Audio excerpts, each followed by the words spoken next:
Akhirnya, setelah sekian lama, HP Spectre X360 yang menggunakan Meteor Lake masuk juga secara resmi di Indonesia dan kita berkesempatan untuk menjadi salah satu reviewer yang pertama. Kenapa gue excited banget? Karena ini bukan cuman refresh spesifikasi doang, tapi juga ada beberapa hal yang diimprove oleh HP. Jadi apakah unit yang ini lebih baik dari yang tahun-tahun lalu?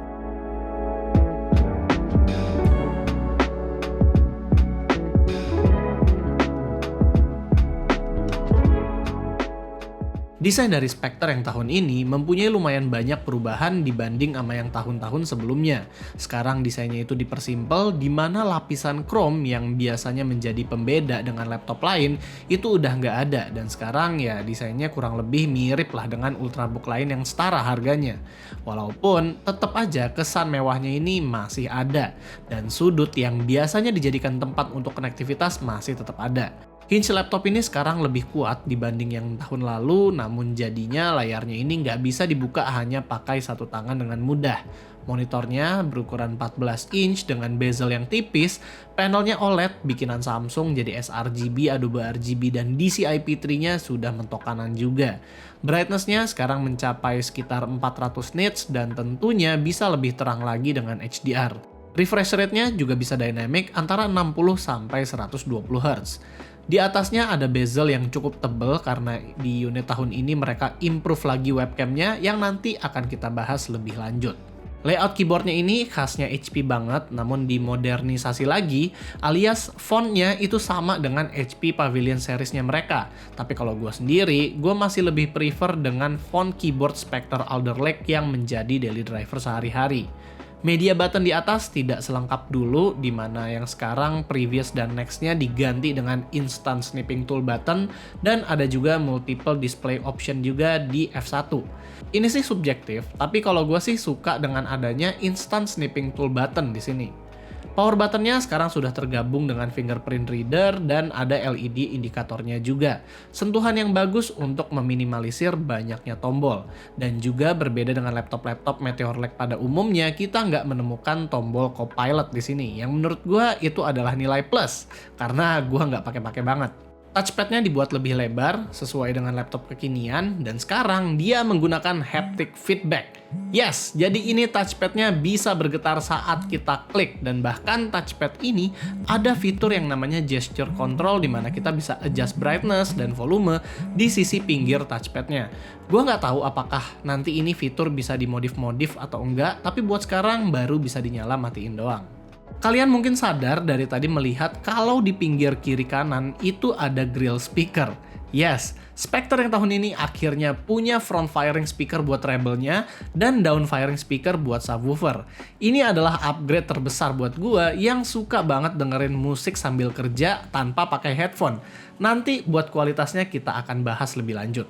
Konektivitas port dari laptop ini masih sama dari tahun ke tahun. Di sebelah kanan itu ada dua Thunderbolt 4 yang dimana satu sisinya menghadap diagonal, dan di sebelah kiri ada audio combo jack dan USB-A 3.2 Gen 2. Kalau kalian butuh USB-A lebih ataupun HDMI port, HP juga mengikut sertakan dongle di dalamnya berikut juga dengan USB-C pass-through.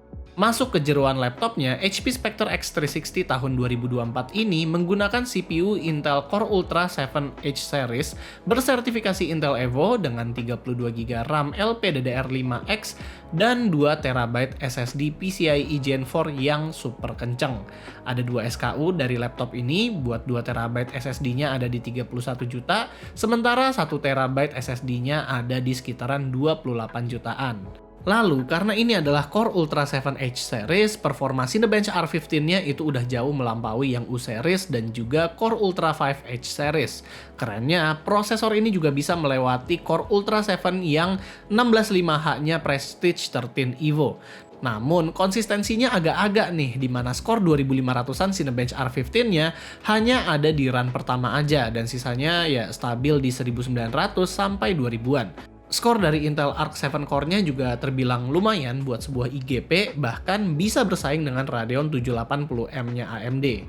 Saat kita tes di game seperti Dota 2 itu dia bisa sampai di atas 100 FPS-an, bahkan Evil Genius 2 juga di 100-an FPS. Beda cerita kalau gamenya itu macam Honkai Star Rail yang ketahan di 56 FPS medium settings, atau bahkan Genshin Impact yang hanya bisa 43 FPS low settings. Overall, laptop ini bisa main game asal yang ringan-ringan aja. Di Adobe Premiere Pro dia bisa render video 4K H264 5 menitan hanya dalam 1 menit aja. Namun kalau udah ribet-ribet macam H265, 10 bit 10 menit video itu bisa sampai 10 menitan juga rendernya. Lalu kalau buat Blender ya ini additional information aja, tentunya kalian nggak mungkin pakai laptop ini untuk kebutuhan 3D design. Buat ngademin Core Ultra 7H series, tentunya butuh pendinginan sampai 2 fan di laptop ini dilengkapin juga sama 2 heat pipe. Suhunya sendiri gimana? Saat kita full load, CPU-nya itu di Cinebench mentok di 105 derajat kurang dari sedetik, dan sisanya stabil di sekitaran 90-95 derajat Celcius. Sementara saat gaming, dia lebih bervariatif antara 85-100 derajat Celcius. Untungnya bagian surface saat full load itu nggak terlalu panas. Di bagian keyboard masih kejaga di bawah 35 derajat Celcius, sementara panasnya hanya ada di bagian backspace di mana mulai mencapai 40-an derajat. Next, karena kita adalah pengguna Spectre X360 buat daily driver sehari-hari, kita tahu betul perubahan Spectre dari tahun ke tahun. Nah, buat yang tahun ini, kerasa banget di penggunaannya, di mana yang pertama, touchpad-nya itu butuh pembiasaan dulu, karena ini merupakan haptic touchpad, dia nggak semulus yang ada di MacBook, jadi mesti pembiasaan lagi. Yang kedua adalah keyboardnya, pengalaman ngetiknya sih enak ya, karena keyboardnya itu center banget sama layarnya, hanya aja beberapa function itu agak berbeda dari HP Spectre sebelumnya, jadi harus pembiasaan lagi. Lalu kualitas speakernya di sini jujur bagus banget, dimana suaranya itu dominan ada di downfiring. Jadi speaker ini cocok kalau mau dipakai nonton film ataupun dengerin lagu yang ngebas-ngebas. Kalaupun mau ngetune sampai 100% volume, dia tidak distorsi. Lalu buat ngatur-ngatur profil penggunaan sekarang sudah tidak di HP Command Center lagi, melainkan di My HP. Ada shortcutnya juga di keyboard dan gue menyarankan untuk set di My HP aja karena di sini banyak banget settingan yang bisa kita atur. Dari gesture control tadi, profil penggunaan, sampai display control di mana kita bisa pilih antara sRGB mode, Adobe RGB mode, dan lain-lain itu ada di My HP semua. Laptop ini juga support Wi-Fi 7 dan juga Bluetooth 5.4, dan juga untuk Thunderbolt 4-nya dia bisa support PD dan DP secara bersamaan. Jadi sangat enak kalau misalnya dipasangkan dengan smart monitor. Seperti biasa, HP juga include stylus di sini karena laptop ini sendiri kan adalah sebuah convertible, jadi bisa dipakai sebagai tablet mode juga. Overall buat Windows 11 menurut kita udah lumayan enak dipakai tablet mode-nya, udah lumayan smooth, dan apalagi kalau dilengkapi sama stylus.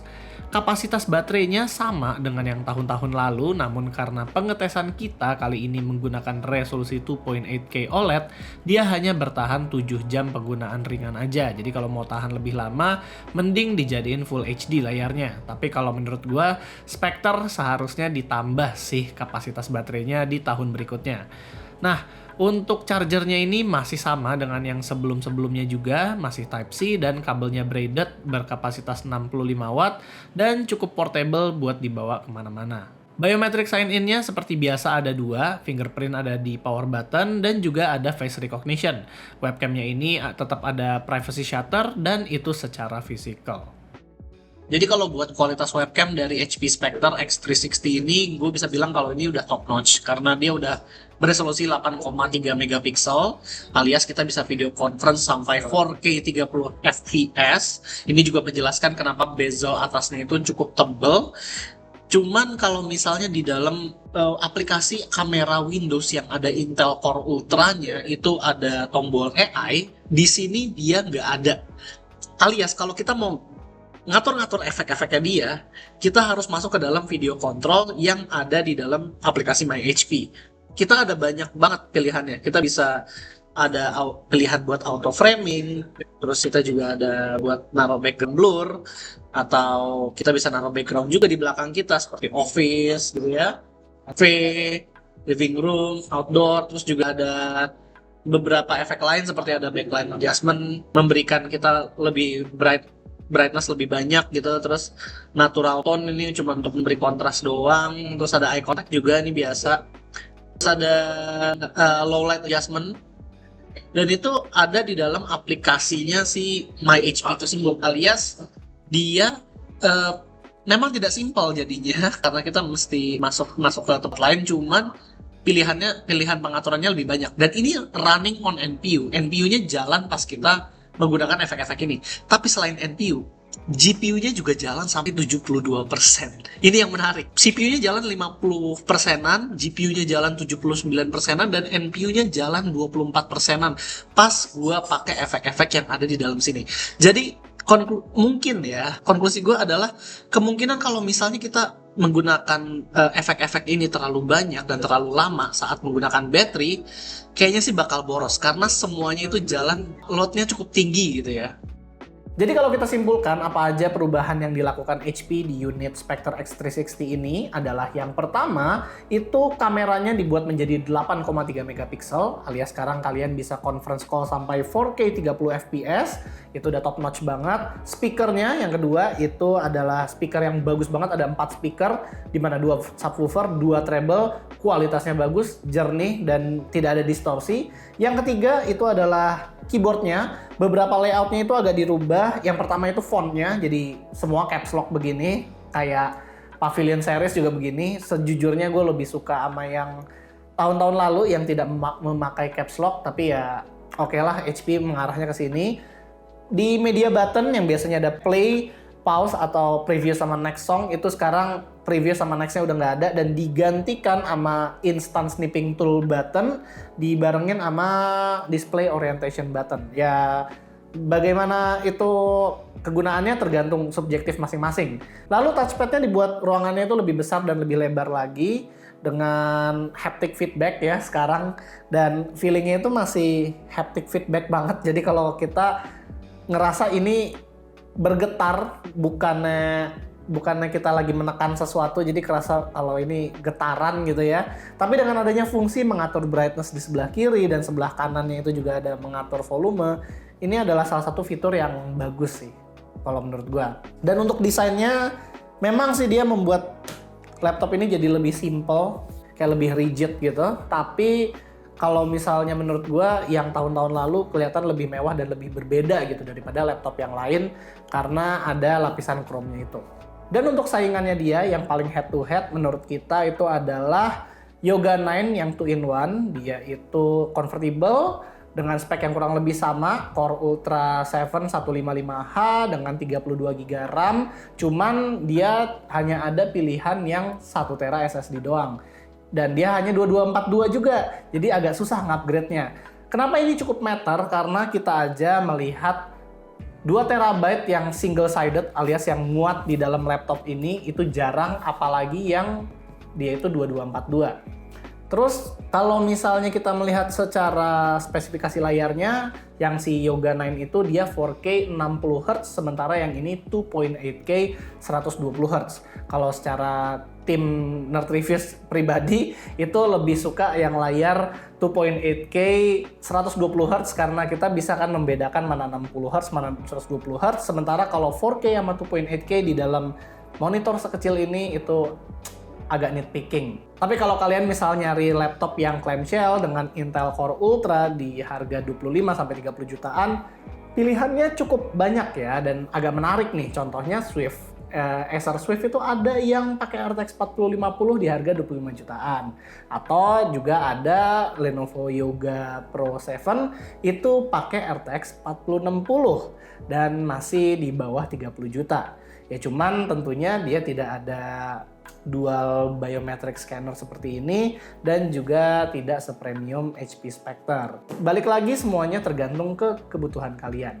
Kalau untuk HP Spectre X360 ini dia udah dilengkapin sama accidental damage protection sampai 2 tahun resmi dari HP-nya dan juga ada Office Home and Student 2021. Kalau kalian tertarik untuk beli laptop ini, kalian bisa cek link di deskripsi di bawah. Terakhir, kalau kalian suka dengan videonya, jangan lupa untuk kasih kita like, share, dan subscribe. Di sini gue Rizky, always stay safe and stay healthy.